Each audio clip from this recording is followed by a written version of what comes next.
ನಮಸ್ತೆ ವೀಕ್ಷಕರೇ, Kumar news one Kannada ಚಾನಲ್ಗೆ ಮತ್ತೆ ನಿಮ್ಮೆಲ್ಲರಿಗೂ ಸ್ವಾಗತ. ಮೂಡ ಹಗರಣದಲ್ಲಿ ಸಿಲುಕಿಕೊಂಡಿರುವ CM ಸಿದ್ದರಾಮಯ್ಯನವರಿಗೆ ಒಂದು ಕಾಂಗ್ರೆಸ್ ಹೈಕಮಾಂಡ್ ಅವರ ಬೆನ್ನಿಗೆ ನಿಂತಿದೆ ಅನ್ನೋ ಒಂದು ಮಾತುಗಳು ಸಹ ಕೇಳಿಬರ್ತಾ ಇದೆ. ಹಾಗಾದರೆ ದೆಹಲಿಯಲ್ಲಿ ನಡೆದಂಥ ಪಿನ್ ಟು ಪಿನ್ ಮಾಹಿತಿಯನ್ನು ನಾನು ನಿಮ್ಮ ಮುಂದೆ ಇಡ್ತಾ ಹೋಗ್ತೀನಿ. ಅದಕ್ಕೂ ಮುಂಚೆ ನಮ್ಮ ಚಾನಲ್ನ ನೀವು ಇನ್ನೂ ಸಬ್ಸ್ಕ್ರೈಬ್ ಮಾಡಿಲ್ಲ ಅಂದರೆ ದಯವಿಟ್ಟು ಸಬ್ಸ್ಕ್ರೈಬ್ ಮಾಡ್ಕೊಳ್ಳಿ ಮತ್ತು ಬೆಲ್ ಬಟನ್ ಮೇಲೆ ಕ್ಲಿಕ್ ಮಾಡಿ. ಕಾಂಗ್ರೆಸ್ ಹೈಕಮಾಂಡ್ ಅವರು ಸಿದ್ದರಾಮಯ್ಯ ಅವರಿಂದ ಸಂಪೂರ್ಣ ಒಂದು ಮಾಹಿತಿಯನ್ನು ಪಡೆದಿದೆ ಅಂತಲೇ ಹೇಳಲಾಗ್ತಾ ಇದೆ.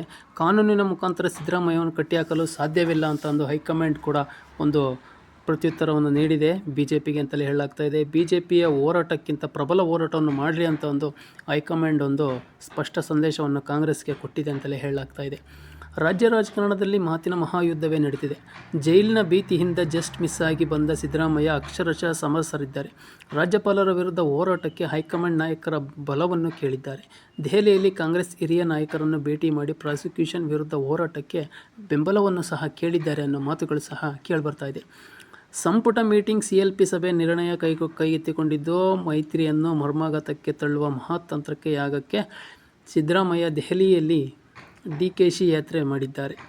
ದೆಹಲಿ ನಾಯಕರನ್ನು ಭೇಟಿ ಮಾಡಿ ರಾಜ್ಯಪಾಲರು ಮತ್ತು ದೋಸ್ತಿ ವಿರುದ್ಧ ಯುದ್ಧ ಮಾಡಲು ಮುಂದಾಗಿದ್ದರು. ಇದೀಗ ಹೈಕಮಾಂಡ್ ನಾಯಕರನ್ನು ಭೇಟಿ ಮಾಡಿ ತಮ್ಮ ಬಲವನ್ನು ಮತ್ತಷ್ಟು ಹೆಚ್ಚಿಸಿಕೊಂಡಿದ್ದಾರೆ ಅಂತಲೇ ಹೇಳಲಾಗ್ತಾ ಇದೆ. CM ಆಗಿಯೇ ರಾಜಕೀಯ ಹೋರಾಟಕ್ಕೆ ದೆಹಲಿ ನಾಯಕರ ಬೆಂಬಲವನ್ನು ಯಾಚಿಸಿ ಸಫಲರಾಗಿದ್ದಾರೆ CM ಸಿದ್ದರಾಮಯ್ಯನವರು ಅಂತ ಕೇಳಿಬರ್ತಾ ಇದೆ. ಪ್ರಾಸಿಕ್ಯೂಷನ್ ಬಗ್ಗೆ ಸಿದ್ದರಾಮಯ್ಯ ಅವರಿಂದ ಹೈಕಮಾಂಡ್ ನಾಯಕರ ಸಂಪೂರ್ಣ ಮಾಹಿತಿ ಪಡೆದುಕೊಂಡಿದ್ದಾರೆ. ಕಾನೂನಿನ ಮುಖಾಂತರ ಸಿದ್ದರಾಮಯ್ಯರನ್ನು ಕಟ್ಟಿಹಾಕಲು ಸಾಧ್ಯವಿಲ್ಲ ಎಂಬ ವಿಚಾರದ ಬಗ್ಗೆ ಚರ್ಚೆ ನಡೆಸಿದ್ದಾರೆ. ಐ ನಾಯಕರ ಸಭೆಯಲ್ಲಿ ಸಿದ್ದರಾಮಯ್ಯ ಮೂಡ ಹಗರಣದಲ್ಲಿ ನನ್ನ ಪಾತ್ರ ಇಲ್ಲ, ಕಾನೂನಾತ್ಮಕವಾಗಿ ಸಿಲುಕುವುದಿಲ್ಲ ಅಂತ ತಿಳಿಸಿದ್ದಾರೆ. ಅಹಿಂದ ಲೀಡರ್ನನ್ನು BJP ಟಾರ್ಗೆಟ್ ಮಾಡುತ್ತಿದ್ದು ನನ್ನ ವಿರುದ್ಧ ಷಡ್ಯಂತ್ರ ಮಾಡುತ್ತಿದೆ. ಗ್ಯಾರಂಟಿಗಳ ಜನಗೆ ತಲುಪಿಸಿರುವುದನ್ನು ವಿಪಕ್ಷಗಳಿಗೆ ಸಹಿಸಿಕೊಳ್ಳಲು ಆಗುತ್ತಿಲ್ಲ ಅಂತಂದು ಹೈಕಮಾಂಡ್ ನಾಯಕರ ಮುಂದೆ ಸಿದ್ದರಾಮಯ್ಯ ಅವಲತ್ತುಕೊಂಡಿದ್ದಾರೆ ಅಂತಲೂ ಹೇಳಲಾಗ್ತಾ ಇದೆ. ದೆಹಲಿ ನಾಯಕರ ಸಭೆಯಲ್ಲಿ CM ಸಿದ್ದರಾಮಯ್ಯ ರಾಜೀನಾಮೆ ನೀಡುವ ಸಂದರ್ಭ ಬರಲ್ಲ ಅಂತಲೂ ಚರ್ಚೆ ನಡೆಸಿದ್ದಾರೆ. DCM DK ಶಿವಕುಮಾರ್ ಕೂಡ ಸಭೆಯಲ್ಲಿ ಸಿದ್ದರಾಮಯ್ಯ ಪರವಾಗಿಯೇ ಮಾತನಾಡಿದ್ದಾರೆ. ಪ್ರಮುಖವಾಗಿ HD ಕುಮಾರಸ್ವಾಮಿ ವಿರುದ್ಧ ರಾಜ್ಯಪಾಲ ಪ್ರಾಸಿಕ್ಯೂಷನ್ಗೆ ಅನುಮತಿ ನೀಡದ ಬಗ್ಗೆಯೂ ಹೈಕಮಾಂಡ್ಗೆ ರಾಜ್ಯ ನಾಯಕರ ಮಾಹಿತಿ ನೀಡಿದ್ದಾರೆ.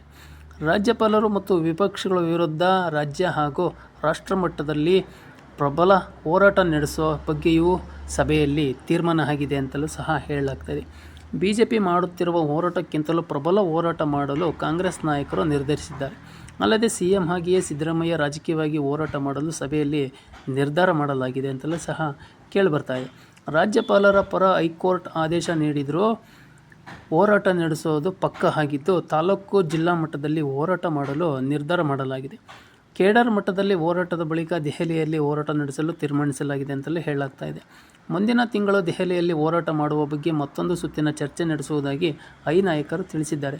ಹೈಕಮಾಂಡ್ ನಾಯಕರ ಸಭೆ ಬಳಿಕ ಮಾತನಾಡಿದ ರಾಜ್ಯ ಕಾಂಗ್ರೆಸ್ ಉಸ್ತುವಾರಿ ರಣದೀಪ್ ಸುರ್ಜೇವಾಲಾ ರಾಜ್ಯಪಾಲರ BJPಯ ಕೈಗೊಂಬೆಯಾಗಿ ಕೆಲಸ ಮಾಡುತ್ತಿದೆ ಅನ್ನೊಂದು ಕಿಡಿಕಾರಿದ್ದಾರೆ.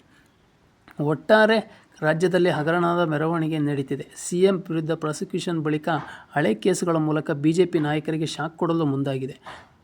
ಜೊತೆಗೆ ಕಾನೂನು ಹೋರಾಟದ ಜೊತೆಗೆ ರಾಜಕೀಯ ಹೋರಾಟಕ್ಕೂ ಸಿದ್ದರಾಮಯ್ಯಗೆ ಹೈಕಮಾಂಡ್ ಬಲ ಬಂದಿದೆ ಅಂತಲೂ ಸಹ ಈ ಮುಖಾಂತರ ದೆಹಲಿ ಪ್ರವಾಸದಲ್ಲಿ ಸಿದ್ದರಾಮಯ್ಯ ಪರವಾಗಿ ಎಲ್ಲ ನಾಯಕರು ಸಪೋರ್ಟ್ ಆಗಿ ನಿಂತಿದ್ದಾರೆ ಅನ್ನೋ ಮಾತುಗಳು ಸಹ ಕೇಳಿಬರ್ತಾ ಇದೆ ವೀಕ್ಷಕರೇ.